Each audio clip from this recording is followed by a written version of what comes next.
everybody, and welcome to our next session.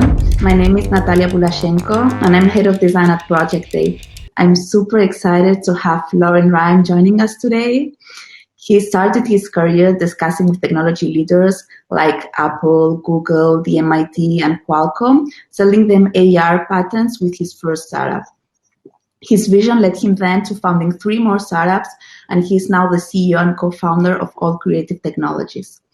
He participated also in the prestigious Sundance Festival, has put together many projects in innovative cities like Dubai or Milan, and today he's going to be sharing with us his journey and how he is defining its way in the very competitive game of innovative technology. Thank you, Lauren. Thank you, Natalia. Thanks for your introduction. So, hello, everybody.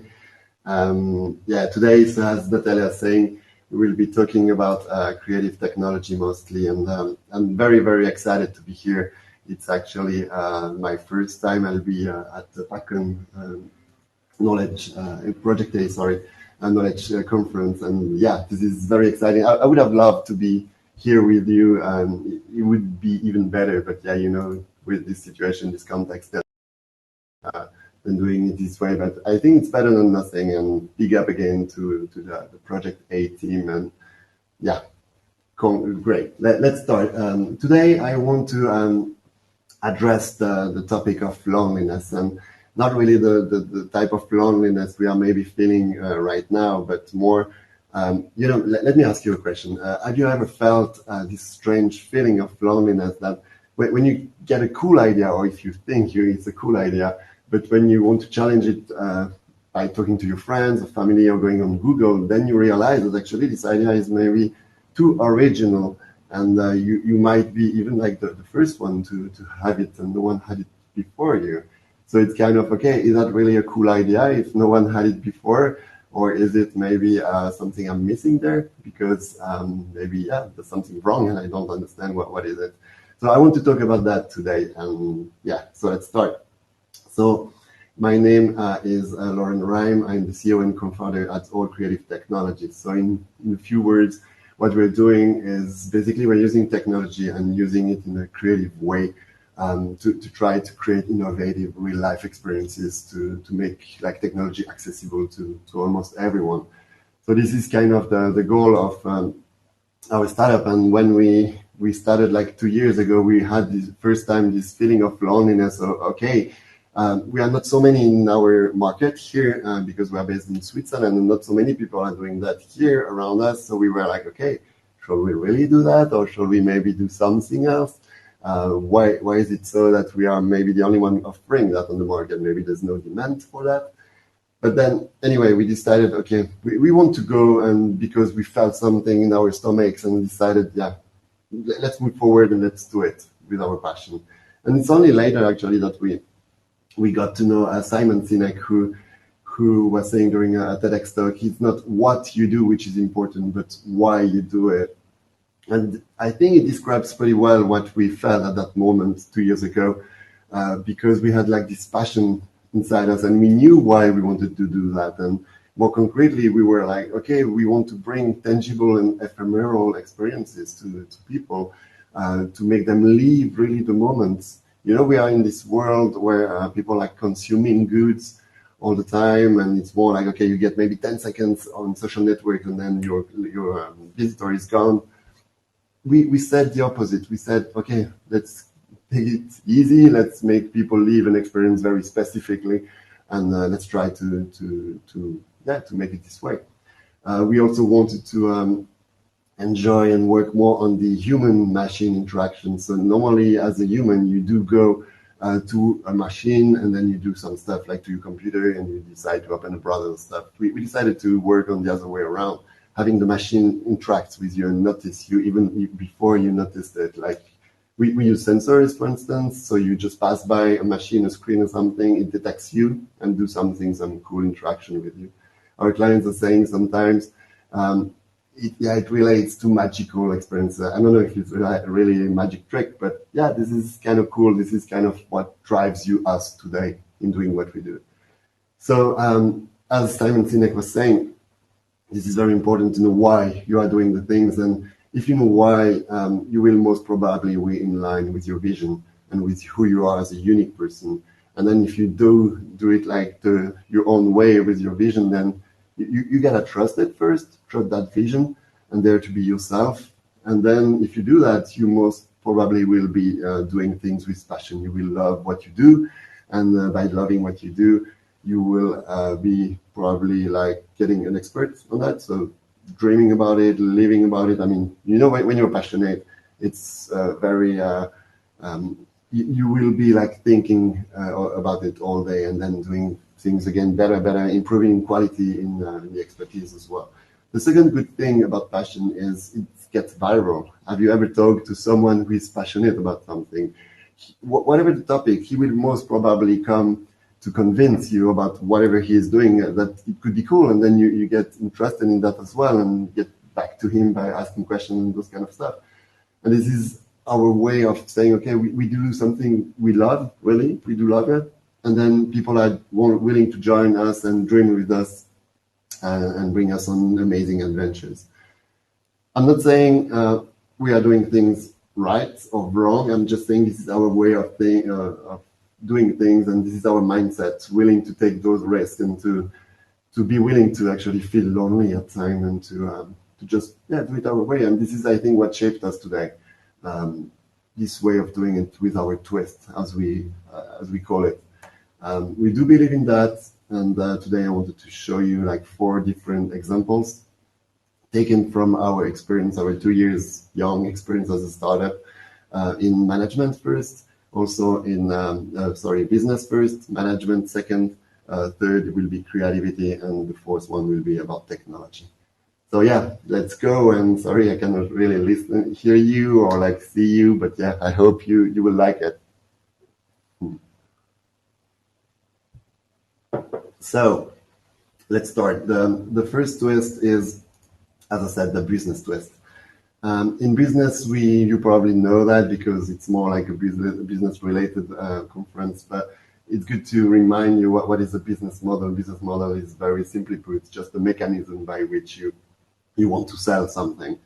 Most of the agencies in our field are saying that the typical business model for them is to sell services. So meaning you go to the client, you talk to the client, and after a while you understand what he wants, you start writing down some stuff, writing an offer, the offer got accepted, and then you start developing, making that thing you sold.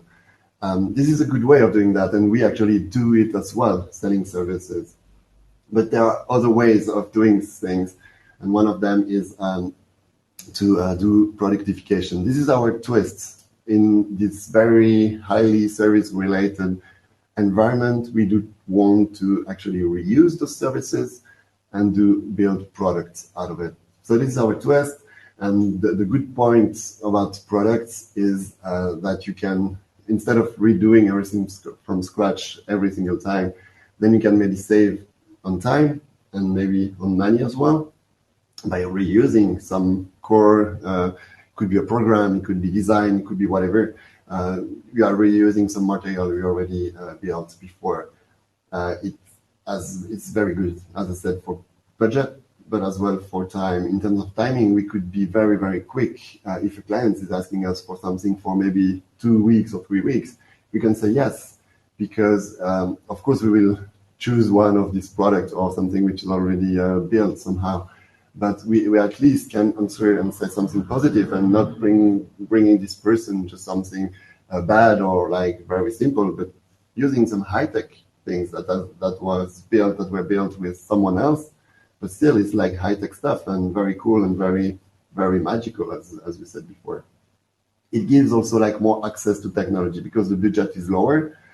So some companies who cannot afford like big technology, then they can just come to us and say, okay, I have only, 5Ks, or I have only 2Ks euros for my project. Can you build something which is high tech? And most of the people would laugh at that. But we are trying to say yes, like pretty much all the time, and just offering something which is, of course, related to the budget we get. But this is like our way of saying yes to almost anyone and to give access to that, because that's one of our dreams, to make the technology accessible to everyone. we actually went all the way down to having a product catalog. So we do have like all our products listed with our price tags. This is public. I mean, if you want it, just ask it to me.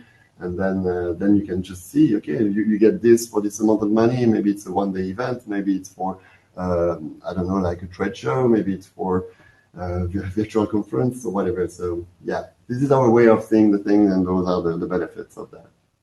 Let me show you some more concrete examples. This is one project we called a Mimic Dancer. It started by being this, this visual you can see here. It's like a projected visual.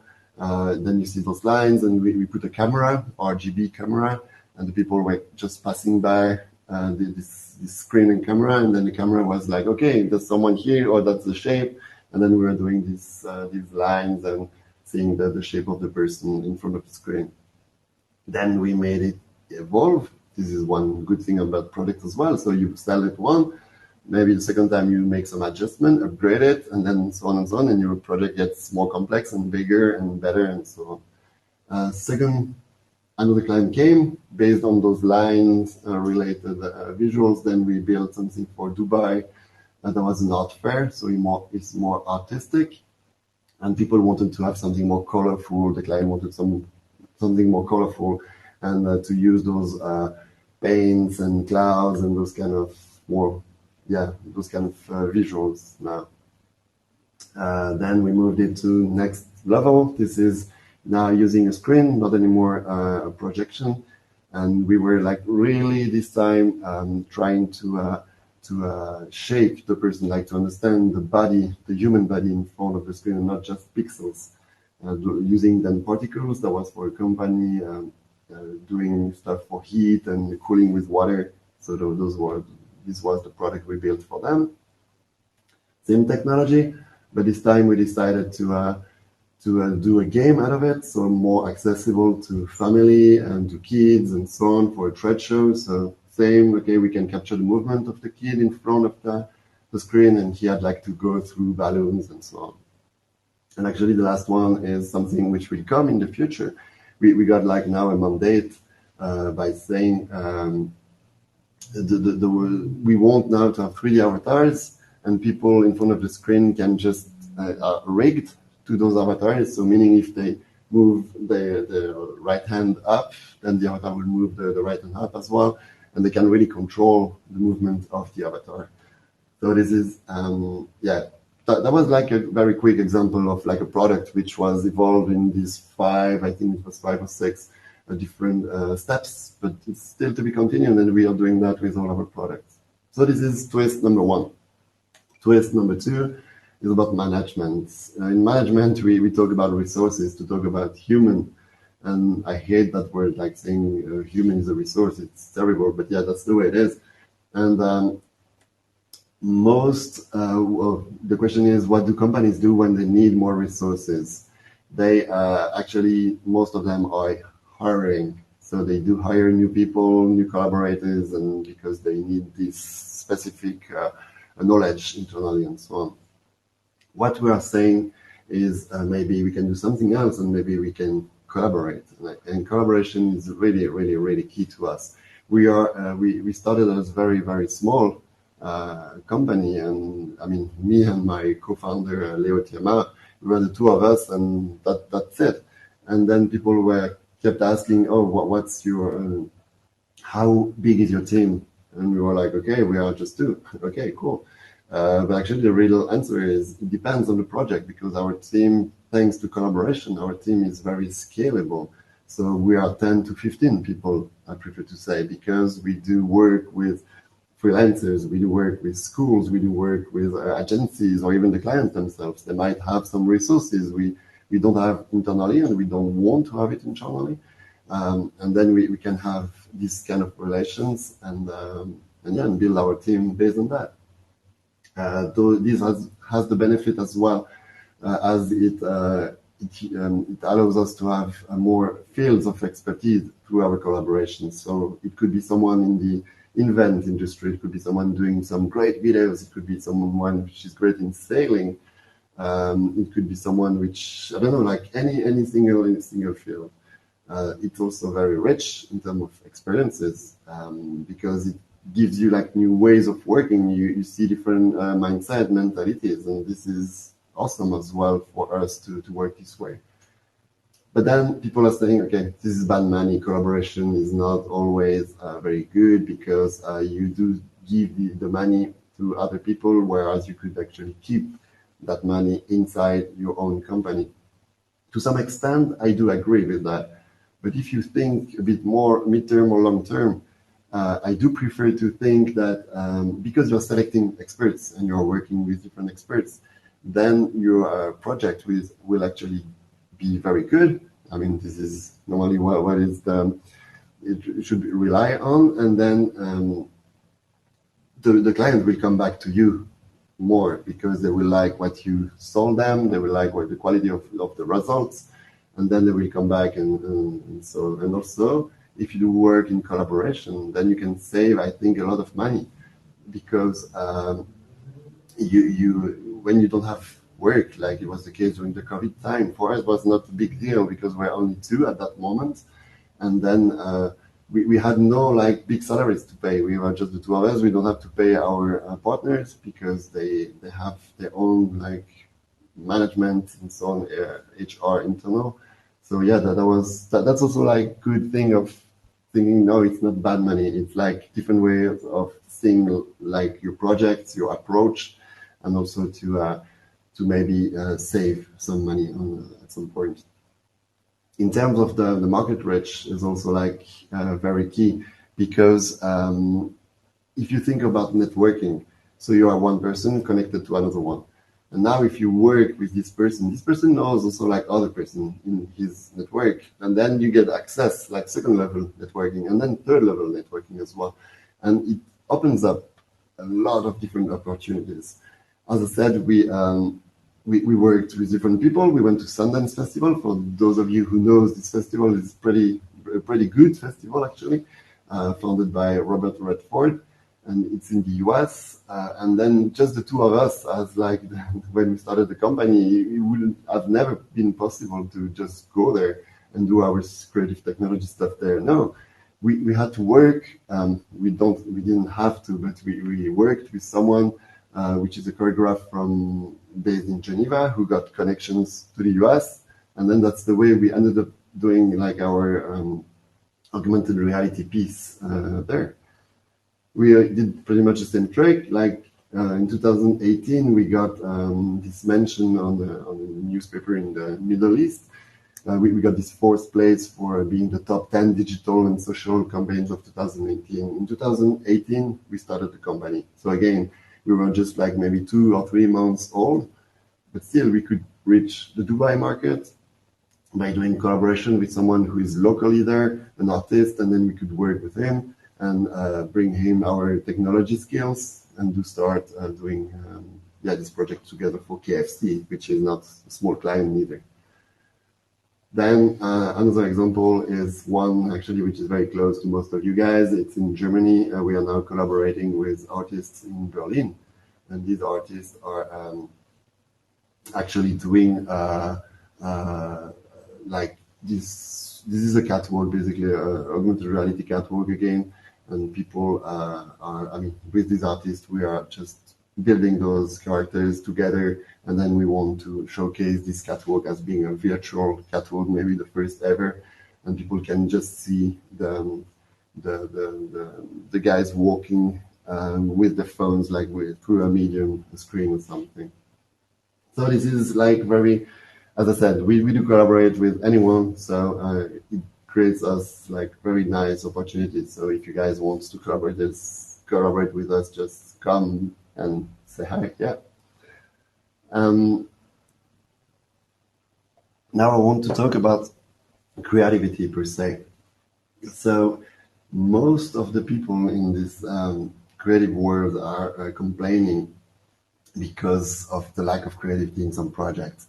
And what do you think are the main reasons for that? And most of them are saying, yeah, the client, he's not very appealing, not very innovative itself. Or maybe the time. We are lacking time. We don't have time to do something which is creative enough. Or maybe in terms of the budget itself, we don't have the budget to do something which is creative. And again, to some extent, I do agree. But on the other side, you could actually take those constraints to be creative constraints and to try to play with that as part of the project itself. Or if you don't want to play with those constraints, maybe you can invest part of your time as a company into that project, and part of the project is paid by the client, but the rest is like something you invest yourself. And then this creates like an upgraded version of the entire project. And then you could, I don't know, like either do a product out of that, or maybe you could just give it like this to the client and then use it for your portfolio. So this is also like what I call the strategic R&D. So it means part of the project is paid and the rest is like your own investment. And our main answer to that is also self-initiated project. So basically, it's something you build yourself from scratch. People again saying, yeah, but money. Yeah, yes and no, because it opens up. If you do self-initiated projects which are mostly creative or artistic, then it opens up for public funding. So maybe you can ask for some money that you couldn't get otherwise. Or as I said, maybe you can transform this self-initiated project into a product and then sell it to other consumers. Or maybe you can also use this self-initiated project as for your own marketing and communication to show the others what you can really do. And because if the client is always asking you the same things, maybe you can say, okay, we can build this, you build it yourself, and then you show it to this own client and say, okay, why not trying to do that next time together? So I think, again, if you think a little bit differently, it's good to have those kind of opportunities too. And as different examples, here are some. First one is this infinity room, as we called it. It's a reflective room. Imagine a 3 by 3 meters square room covered by mirrors like all over on the floor, ceiling, on the sides. And then you have also like an LED screen, which is 3 by 3 meters as well, or just on one side.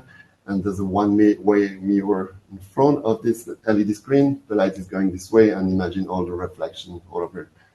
That was, one first example of self-initiated project. Second one is something actually you could try wherever you are in the world. Just go to Colorado.app. This is an app actually we built, augmented reality. We built during the first wave of the COVID-19. That was in March, April this year.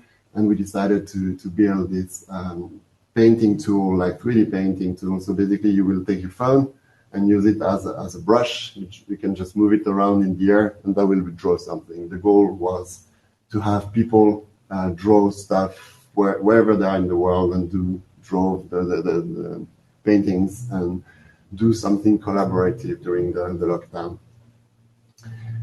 We built also something else, which is called Say Hello. This is an app we actually deployed last week for another conference in Digital Design Days in Milan. And this app is a networking app. It's actually a web app, not the proper app. You can just register there. And then it's based on the Tinder gamification. So you have like kind of a business card, having your profile picture, having maybe your name, your company. And then you can just see the others and swipe right or left, depending on yes or no you want to talk to that person. On the other side, if the person is saying yes to you as well, then you get a match. And then you can exchange. It will exchange automatically the business cards. So this is another example. Actually, this example is pretty funny because this is what brought us here to this Project A Knowledge Conference, because that's where I got to know Natalia, who introduced me to the conference and so on, and asked me whether I wanted to speak here as well. So you see, self-initiated project can bring you a long way. So that was the third twist. And now the last twist is about the technology itself. As a creative technology company, we do say to people, don't be afraid about technology, just get to know it. And if you know it, you will understand it and start being able to play with it. And what do you think are the main reactions when talking about technology with clients? And what they are saying most of the time is, oh yeah, technology is very complex. Oh, technology is super expensive. And you know what? Technology doesn't work. It never works. And actually, it shouldn't be the case. We are sometimes laughing because, it could be complex, expensive, and never work. But we do think that thanks to products, thanks to different way of thinking, technology, then we can build some amazing stuff as well. So here we are not talking about rocket science technology. We are more talking about the innovative use of technology. And as an example, I wanted to actually take this presentation itself as an example. You probably noticed I have like some overlaid things here. And the reason for that is not us just willing to be different. No, that was, okay, having a keynote is fine, but you losing the eye contact with the audience. It's already very hard to me to speak just to a camera. But imagine now if you see me just here on the side or something, then it's not that very personal anymore or human anymore. So yeah, that was one reason for that. The second one was maybe too restrictive in terms of our content. We wanted to get more freedom, not just having content laid out on a 2D keynote. And what we used actually were just free tools. There was no rocket science technology at all.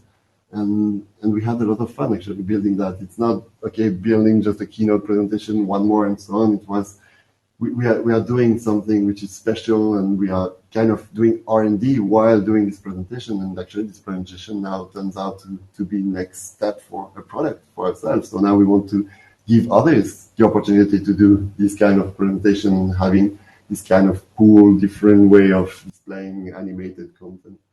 We can do also other stuff, like showing the backstage, one example, or maybe, doing this. I mean, seeing the backstage as well, seeing me here, speaking in front of the camera, having the mic here, and so on. So you can see a little bit like more different viewpoints. And of course, it could be like a TV show or something. Then, of course, we could also take some live content from, for instance, from Twitter. If you look at the hashtag PAKCon 2020, this is live. I mean, if you guys now drops a line with the hashtag PAKCon 2020 on Twitter, then we will see your own stuff here, like really live. We could watch that other stuff, which is more technical, maybe augmented reality. Here we see what's trendy those days. Okay, cool. 27 seconds earlier, Rondell Scott White was posting this. Or of course, we can watch some very nice picture of the beautiful Switzerland. Yeah, look at those beautiful lakes and mountains. Yeah, come here. Yeah, so as a conclusion, I'm not saying what we're doing is better or is wrong or whatever. I'm just saying this is our way of doing things, and we are having fun doing those kind of stuff. So if you kind of feel like having a passion or having like your own vision, just trust it, as I said, and do your things your way. And as I said, I'm getting curious now. We love to collaborate, so I'm not kidding at all. If you want to get personal with me, just come, send me an email here. I'm also available on Say Hello, of course, if you go there, or on LinkedIn. Just come to us and let's start collaborating. Whoever you are, wherever you are, just let's do it, and it will bring something very, very fun. So before saying goodbye, and of course we will have the Q&A questions, and I'm more than happy to answer those questions. I want to leave you with a video showing a little bit more of the work, what we are doing. So here you go.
Yeah, here I am.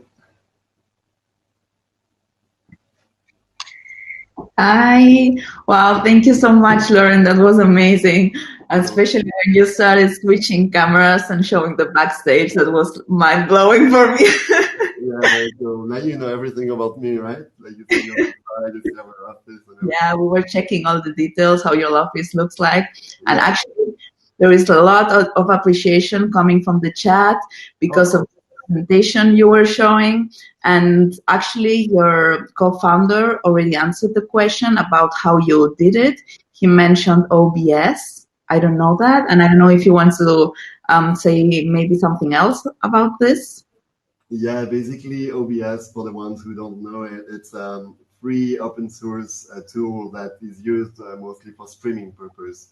Normally it's not very used for this kind of like live conferences, but we got this idea actually, Leo and myself, we got it and say, okay, let's try to do something which is different, and actually instead of just overlaying a game view or a video or something, we can actually lay out some text and do like the presentation this way. And that was a crazy idea. We had like a few days before going live for the another conference, and then we put it together, and it works amazingly well. And as I said, we had a lot of fun doing it, and that's the most important, I think. Cool, that's amazing. Also, if anybody wants to ask a question live, you can click on grab the mic, and we can then talk directly to Laurent if you like. Otherwise, we can then move to Wonder. I'm going to share with you the link, and we can meet there in a couple of minutes. Oh, there is actually somebody requesting the mic. Cool.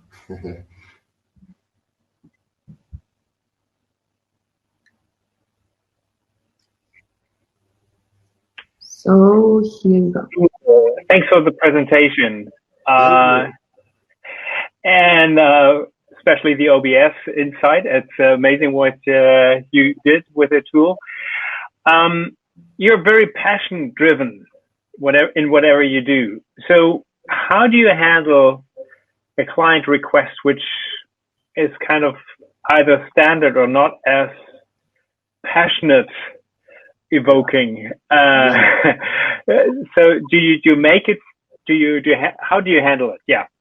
Yeah, that was a very, very good point, because as I said, clients don't always have very great ideas, or like willing some project which might sound very boring. But what we're trying to do is, because we are also in a field which is not very known to the clients, so we are trying to suggest them like ideas, cool ideas. And normally we come like with 2 or 3 different ideas. We don't work much on those ideas. It's just like directions, and telling the clients, sure, we can do like the first direction, what you are asking us to do, but maybe you can do that, or we could do this, and this is the same price. Because, and then that's where the client decides, okay, maybe sometimes they do stick with the first idea, and then fine, we do the job, and then we try to have fun doing the job differently. But most of the time they'll say, oh yeah, I didn't know we could do that. And actually this OBS thing is an example, right? I mean, if you come to us saying, I want to do a presentation, then we come to you saying, oh, you know what? You can do something very cool, which is not very seen. You can use OBS to do that. Then the client will be like, wow, that's so cool, that's so fun. And then he will start playing and having fun with it. Well, be sure I double check the settings for OBS. Yeah, we will be more than happy to help you on that. Really, like. Okay, I'll drop you an email. Thank you very much. Thanks, Emil. Thank you, Hans. We actually have another question in the chat, and Alexandra is asking, how did you find clients when starting? Yeah, that's mostly through collaboration again. We had, I think, Leo and myself. Actually, now we are 4 of us, but at the very beginning, we were just the 2 of us, and we had like our own network. And we started from that, saying, okay, now we are willing to do this and look at what we can do. And those people were like willing to try something in this new field of creative technology. You know, we are using virtual reality, augmented reality, interactive screens, doing some projection mapping, this kind of stuff.